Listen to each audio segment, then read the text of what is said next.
This is a huge win for the governor. Political science expert Melissa Michelson is talking about Prop 1, the $6.4 billion bond measure to pay for mental health services, treatment facilities, and housing to help people off California's streets. This is a huge win if it turns out that passing Prop 1 means that California can make a significant dent in the homelessness issue. The statewide proposition narrowly passing Wednesday evening with just over 50% of the vote, more than 2 weeks after Californians went to the polls.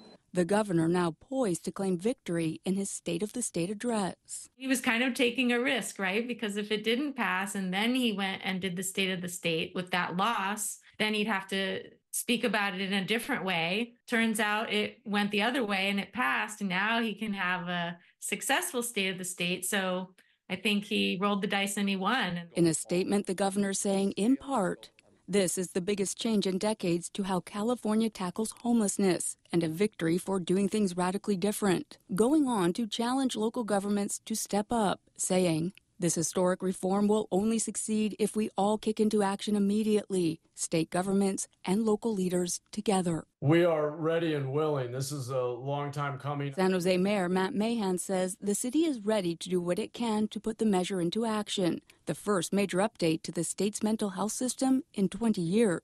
Implementation of the Mental Health Services Act revenue and Prop 1 really falls to counties, but cities approve land use, and we're ready to do everything we can to expedite permits. Meanwhile, those working with the unhoused say whether it's successful or not, it's going to take a lot more than Prop 1 to address the severity of the crisis on the streets. We're not going to see the help that people need before behavioral health crises get really severe.